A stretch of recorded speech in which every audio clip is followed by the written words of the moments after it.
ગઈકાલ late night પોલીસને એક મેસેજ મળે છે અને મેસેજ મળતાની સાથે જ પોલીસ બનાવવાળા સ્થળ ઉપર જાય છે અને સ્થળ ઉપર જઈ અને જે તપાસ કરે છે તેમાં હસબન્ડ એન્ડ બંનેનું ગોળી વાગવાથી મૃત્યુ થયું છે.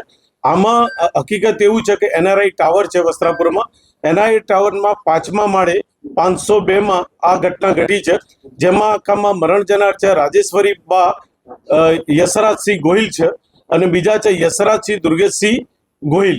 આ બંનેનું ત્યાં મૃત્યુ થયેલું છે.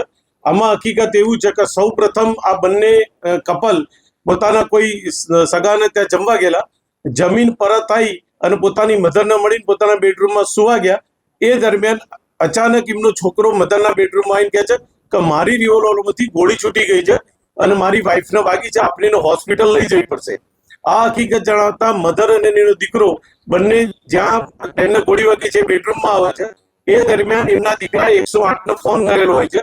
108 પણ ત્યાં આવી જાય છે. 108ના કર્મચારી આવી અને આ બેનને ડેથ જાહેર કરે છે કે બેન મૃત્યુ પામેલા છે.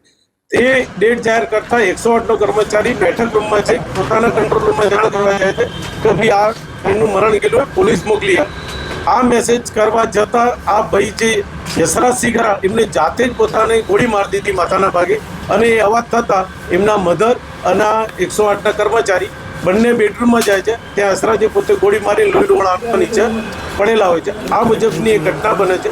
ઘટનાની જાણ પોલીસને થતા પોલીસ તાત્કાલિક હરકતમાં આવે છે અને દેવ્યાનીની બાની આ એક જાહેરાત લે છે અને ત્યાં જઈ FSL અધિકારી, ફિંગરપ્રિન્ટ અધિકારી અને ફોરેન્સિક એક્ઝિક્યુટિવ મેજિસ્ટ્રેટ આ બધાને સાથે રાખી મરણોત્તરના કાગળ તમામ કાગળો પૂર્ણ કરી અને બંને જે મરણ ગયેલા છે એ બંને હસબન્ડ એન્ડ વાઈફને બોડીના FSL એટલે ફોરેન્સિક્સ PM કરવા માટે સિવિલ હોસ્પિટલ અસારવામાં મોકલી આપે છે અને આગળની તપાસ હાલ પોલીસ ચલાવી રહી છે. લગભગ પોલીસને 12 આસપાસ આની મેસેજથી 112 ઉપર જાણ થાય છે અને પોલીસ આ પ્રકારની કાર્યવાહી કરે છે. પોતે સરકારી નોકરી કરે છે મરીન ટાઈમમાં, એવું અમને હાલ જાણવા મળેલું છે અને એમના વાઈફ છે હાઉસવાઈફ હતા.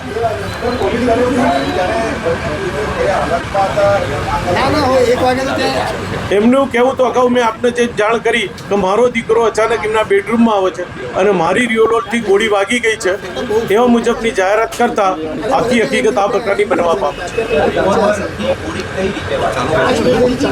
હવે એ તપાસનો વિષય છે કે રિવોલ્વરમાંથી એમની મધર એવું કહે છે કે મારા દીકરાએ મને જાણ કરી કે રિવોલ્વરમાંથી ગોળી છૂટી ગઈ છે અને મારી વાઈફને વાગી છે અને એને હોસ્પિટલ લઈ જવી પડશે. એટલે 108ને પણ જાણ કરે છે અને 108 આવે છે. મીનવાઇલ પોતે પણ ગોળી મારી અને પોતાનું જીવન ટૂંકાવી દે છે.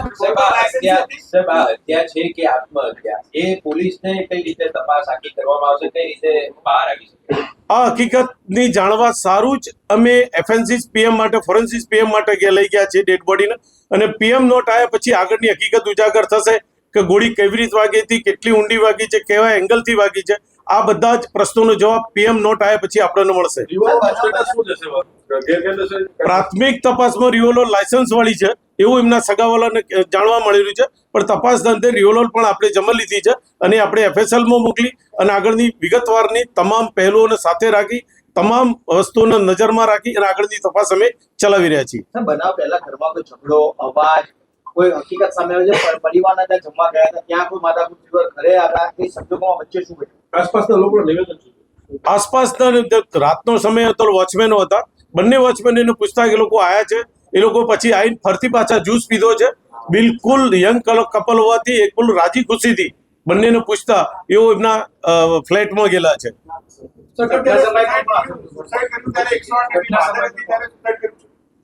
ઘટના બની ત્યારે એમના મધર હાજર હતા.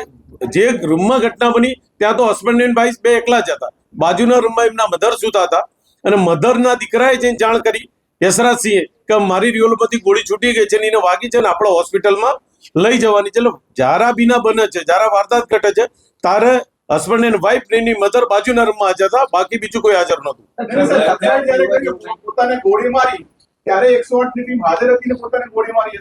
આમાં અગાઉ પણ હું આપને જણાવી ચૂક્યો છું કે 108ના ઇન્ચાર્જ શ્રીએ બેનની ડેડ બોડી ચેક કરી એમને કીધું કે બેનનું મૃત્યુ નિપજી ગયેલું છે અને પોતાના કંટ્રોલ રૂમમાં જાણ કરવા માટે 108ના કર્મચારી બેઠક રૂમમાં જાય છે. જ્યારે એ બેઠક રૂમમાં જઈને પોતાના કંટ્રોલ રૂમમાં જાણ કરતા હોય છે તે દરમિયાન બેડરૂમમાંથી એક અવાજ આવે છે, એટલે એમના મધર અને 108 નો કર્મચારી બેડરૂમમાં દોડીને જાય છે. તો અહીંયા યશરાજજી પોતે પોતાની જાતે પોતાના માથામાં ગોળી મારી અને આત્મહત્યાનો કરી લીધેલ છે. કુલ કેટલા રાઉન્ડ ફાયરિંગ થયું? જે યુવતી હતી જે પરિણીતા તેને કઈ જગ્યાએ ગોળી વાગી? બંને મૃત્યુ જનારના માથાના ભાગે ઈજા છે, જે બેનને પણ માથાના ભાગે ગોળી વાગેલી છે અને જે મરણ જનાર છે યશરાજસિંહને પણ માથાના ભાગે ગોળી વાગી છે. જે પરિણીતા છે એના માથાના ભાગે, પણ માથાના ભાગે કઈ બાજુ? બાજુના ભાગે છે, લમણાના ભાગે, કપાળ? પાછળના ભાગે. અને એકચ્યુઅલી સ્પોટ તો જ્યારે એમનું થશે ફોરેન્સિક પીએમ ત્યારે આપણને પરફેક્ટ પીએમ નોટ આયાથી જ બધું ખબર પડી જશે માથાના ભાગે કઈ જગ્યા પર. હાલ પ્રાથમિક દ્રષ્ટિને પાછળના ભાગે ગોળી વાગી. સાહેબ, તમારી પોલીસની જે પ્રાથમિક તપાસ છે એ તપાસની અંદર કોઈના નિવેદન નહીં, પરંતુ પોલીસની તપાસમાં શું લાગી રહ્યું છે? અકસ્માતે ગોળી છૂટી હોય એવું લાગી રહ્યું છે કે જાણી જોઈને ગોળી મારવામાં આવી હોય એવું લાગી? હાલ અમે એડી દાખલ કરેલી છે. એડી દાખલ કર્યા પછી કોઈ નક્કર, કારણ કે પીએમ નોટ આવ્યા પછી અમે એના નિર્ણય ઉપર જઈશું કે ભાઈ ખરેખર ગોળી મારવામાં આવી છે, નજીકથી ગોળી વાગી છે, કેટલા અંતરથી ગોળી વાગી છે, કેવા પ્રકારની ગોળી વાગી છે, માણસ જાતે ગોળી માગે તો ક્યાં વાગે, આકસ્મિક ગોળી વાગે તો ક્યાં. આ બધા જ પહેલો લઈને એ માટે જ અમે ફોરેન્સિક પીએમનો આગ્રહ રાખી અને બંને ડેડ બોડીને અમે સિવિલ ખાતે ફોરેન્સિક પીએમ કરવા માટે અમે મોકલી આપેલા છે. સમગ્ર કેસમાં દૂધ પાણી કરવા માટે પોલીસ જે છે કયા પોઈન્ટ ઉપર ને કઈ થિયરી પર તપાસ કરે? એ દૂધનું પાણી કરવા માટે અમે એક્ઝિક્યુટિવ મેજિસ્ટ્રેટ સાહેબ, FSL ના અધિકારી સાથે અને ફિંગરપ્રિન્ટના અધિકારી સાથે તમામ સરકારી કર્મચારીઓને સાથે રાખી અને ગઈકાલ આખી રાત અમે અમારા મરણોત્તરના જે કાગળો કરવાના હતા એ તમામ કાગળો પૂર્ણ કરી અને બંને ડેડ બોડીઓને અમે પીએમ સારું મોકલી આપ્યા છે.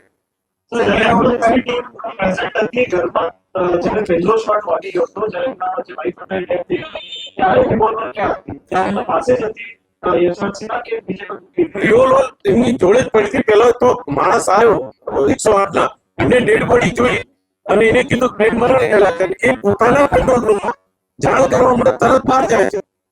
રિવોલ્વર ક્યાં પડી હતી, કઈ જગ્યાએ પડી હતી એ તપાસનો વિષય છે. કારણ કે એને તપાસને પૂછપરછ કરી એટલે એ માણસ એક જ માણસ છે, પોતે પણ એટલો બધો ગળી ગયેલો હતો કે સાહેબ આ બીના બની છે. હું અંદર ગયો, બેનના મૃત્યુ જાહેર કર્યા, હું મારા કંટ્રોલ રૂમમાં જાણ કરવા માટે બેઠક રૂમમાં આવું છું ને દરમિયાન બીજો અવાજ થાય છે. સાહેબ, બંને પાર્ટી વચ્ચે જ્યારે બહાર ગયા હતા, બહાર જમવા માટે ગયા હતા, બહાર નીકળ્યા હતા ત્યારે તેમની સાથે રિવોલ્વર હતી કે કેમ? CCTV કે કંઈ તપાસ? એ ત્યાંના સીસીટીવી કેમેરા નીચેના બંધ છે, પણ આખા જે જગ્યાએ તપાસ જે જમવા ગયા કોઈ સગાવાલાના ત્યાં પારત આવતા એ બધા અમે ફૂટેજો તપાસી રહ્યા છીએ. સવારના પછી જ અમે ચાલુ કરી દીધેલું છે ફૂટેજોને મેળવવા માટે અને અમારી એક ટીમે ફૂટેજો મેળવવાના પ્રયત્ન કરી રહી છે. રિવોલ્વર હતી કે કેમ? હજુ હાલ કોઈ માહિતી મારી પાસે આવી નથી. અમે અત્યારે પીએમ અને આ બીજાના કાગળની કાર્યવાહી કરી છે, પણ જેમ જેમ માહિતી અમારા પાસે ઉપલબ્ધ થશે એમ અમે મીડિયાને સમક્ષ એને જાણ કરતા રહીશું. સર, એમના લગ્ન વિશે કોઈ માહિતી મળી છે? લગ્ન ક્યારે થયા, કેટલો સમય? લગ્ન ગાળો 2 મહિનાનો જ છે. 11મા માસમાં 2025ના 11મા માસમાં બંને મેરેજ કરેલા છે અને ટૂંક કુલ 2 મહિનાનો જ લગ્ન ગાળો.